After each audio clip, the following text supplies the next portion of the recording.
শুভ সন্ধ্যা। কেমন আছেন সবাই? সুহানা সাফারের নতুন একটি ভিডিওতে আপনাদের সবাইকে স্বাগত জানাই। আজকে আমি বানাবো পাস্তা। তো চলুন শুরু করা যাক। প্রথমে এখানে আমি পাস্তা সেদ্ধ করে নেব মিডিয়াম টু লো ফ্লেমে 5 থেকে 7 মিনিট। আর সেদ্ধ করার সময় দেব অল্প একটু আমার আজকে একটু স্পাইসি খেতে ইচ্ছে করছে, সেই জন্য আমি নিয়ে নিলাম কিছুটা কাঁচা লঙ্কা, কেটে নিয়েছি লম্বা লম্বা করে, তারপর 2 টুকরো করে নিয়েছি। তারপর নিয়েছি পেঁয়াজ আর টমেটো। টমেটোটা অপশনাল, আপনারা চাইলে নাও নিতে পারেন।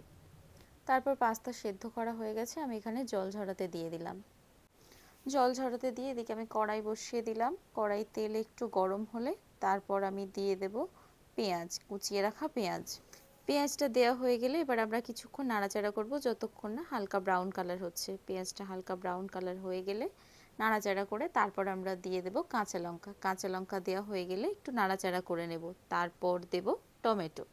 টমেটো দেওয়া হয়ে গেলে তারপর টমেটো, পেঁয়াজ, কাঁচা লঙ্কাকে আমি বেশ কিছুক্ষণ 3 থেকে 4 মিনিট মিডিয়াম টু লো ফ্লেমে ভালো করে একটু নাড়াচাড়া করে নেব। তারপর আমি অ্যাড করব পরিমাণ মতো লবণ। আপনারা লবণটা আপনাদের স্বাদ মতো অ্যাড করে নেবেন। লবণ অ্যাড করা হয়ে গেলে এবার আমি দেব হলুদের গুঁড়ো। হলুদের গুঁড়োটা অপশনাল, আপনারা চাইলে দিতে পারেন আবার নাও দিতে পারেন। আমার একটু কালার হলে দেখতে বেশ ভালোই লাগে, বা আপনারা একটু অল্প দিতে পারেন, আমি একটু বেশি অ্যাড করেছি। তারপর দিয়ে দিলাম হালকা একটু লঙ্কার গুঁড়ো। লঙ্কার গুঁড়োটাও অপশনাল, আমি যেহেতু একটু স্পাইসি করতে চাইছি সেই জন্য লঙ্কার গুঁড়ো অ্যাড করেছি। তারপর দিয়ে দিলাম ম্যাগি মশলা। যেহেতু আমার কাছে পাস্তা মশলা নেই, কয়েক প্যাকেট ম্যাগি মশলা ছিল, সেটাই আমি অল্প অল্প করে অ্যাড করে দেবো আর নাড়াচাড়া করতে থাকবো।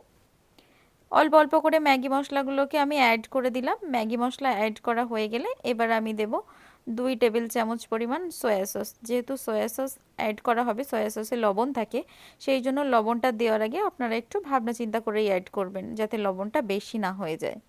সয়া সস দেওয়া হয়ে গেলে আবার আমি একটু 1-2 মিনিট একটু নাড়াচাড়া করে নেব।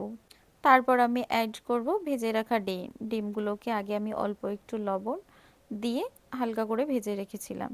তারপর ডিমটা অ্যাড করে দিয়ে, এখানে আমি 3টে ডিম নিয়েছি। ডিমটা অ্যাড করে দেওয়ার পর একটু আমি নাড়াচাড়া করে নেব।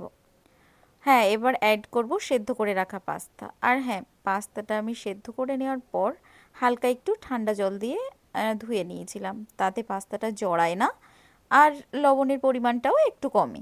পাস্তাটা দেওয়ার পর এবার মিডিয়াম টু লো ফ্লেমে 4 থেকে 5 মিনিট একটু নাড়াচাড়া করে নেব।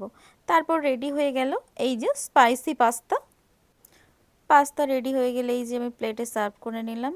হালকা একটু টমেটো কেচাপ দিয়ে খেতে শুরু করে দিলাম ঝাল ঝাল পাস্তা। আমার আজকের ভিডিওটি যদি আপনাদের ভালো লেগে থাকে তাহলে লাইক, কমেন্ট, শেয়ার করতে ভুলবেন না। আর আমার পরবর্তী ভিডিও নোটিফিকেশান পেতে আমার চ্যানেলটিকে সাবস্ক্রাইব করে পাশে থাকা বেল আইকনটি প্রেস করবেন। ভালো থাকবেন, সুস্থ থাকবেন সবাই। টাটা।